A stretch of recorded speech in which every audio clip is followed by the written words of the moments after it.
Hello guys, welcome in this video at ang pag-uusapan natin sa video na to ay kung paano i-claim yung iyong mga commission from SWA. Okay, paano mo kukunin yung mga kinita mo or mga commissions mo from SWA. Isa kasi ito sa mga madalas na itinatanong ng mga tao. Okay, paano ko ba makukuha yung ano ko dyan, yung commission ko ba dyan? Or makukuha ko ba talaga yung perang kinita ko dyan sa opportunity na yan? Okay, so let's start. Okay, actually napakadali lang naman para i-claim yung iyong commissions. So, pag naging part ka na kasi ng SWA, magkakaroon ka ng website na parang ganito. And then dito sa left side ay may mga menu. So, for example, member ka na. Kailangan mo lang gawin is pumunta dito sa edit profile. Click mo yan.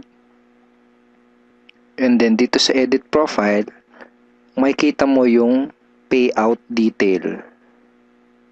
Okay? Dito sa payout detail, diyan mo ilalagay kung saan mo gustong matanggap o ma-receive yung iyong mga commissions.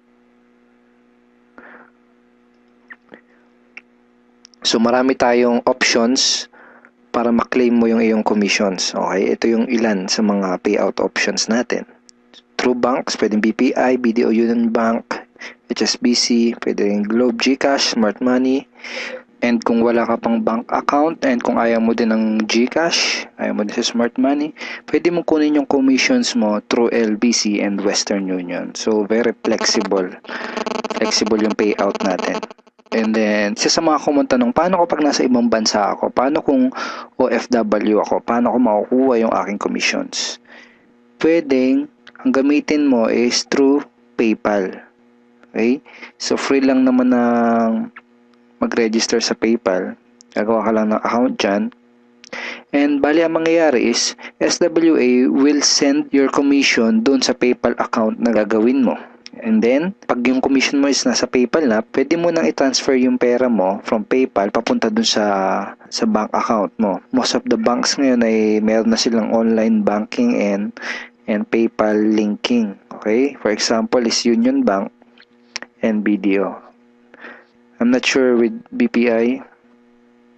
Pero most of the banks ngayon is pwede mo nang i-link yung PayPal mo. Ibig sabihin, kapag yun nakatanggap mo na yung money mo from PayPal, pwede mo na i-transfer yun papunta sa yung Union Bank and BDO. Okay? And another option na ginagawa din na yung karamihang mga OFW nating members, they claim their commission through Western Union.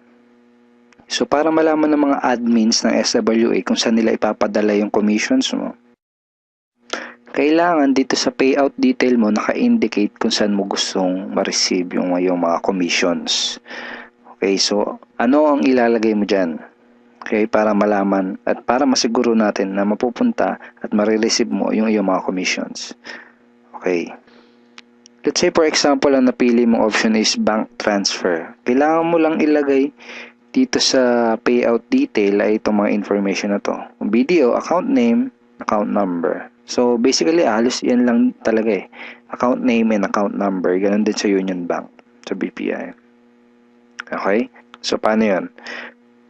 Lagay mo lang dito sa payout detail ay ganito. BDO. Then, yung account name. Sabi natin, Juan de la Cruz. Tapos yung account number. So, I think 9 ano yun, 9 digit pag sa BDO. So, pag BPI naman, ganun din, lagay mo BPI, yung account name, and then yung account number, kung ano man yun. Okay? So, ganun lang siya. So, ganun din sa Union Bank. Let's say ang napili mo namang payout option is GCash or Smart Money. Kailangan mo lang ilagay kung GCash is yung account number. Pag Smart Money card number. Very simple lang. Kung GCash, lagay mo GCash. Then yung number mo. Parang ganyan. So kung Smart Money naman, lagay mo Smart Money. Tapos yung Smart Money card number mo. Kung ano mang number. I think. Okay? Parang ganyan.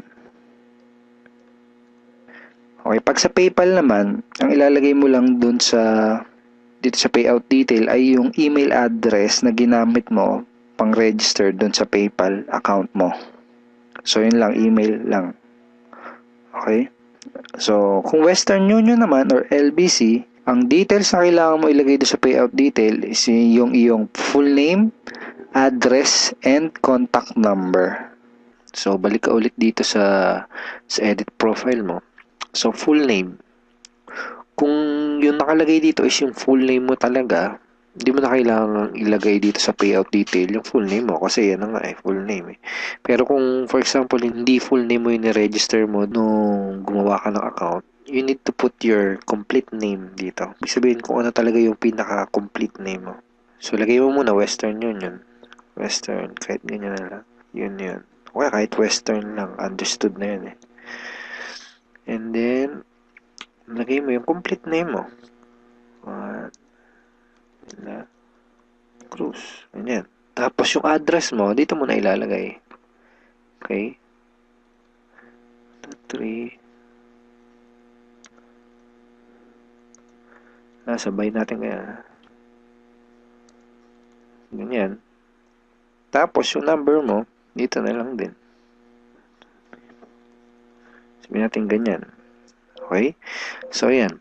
So, ganyan kapag Western Union or LBC. So, sabihin na rin nakapili ka na ng payout option na gusto mo, make sure to click save. Okay?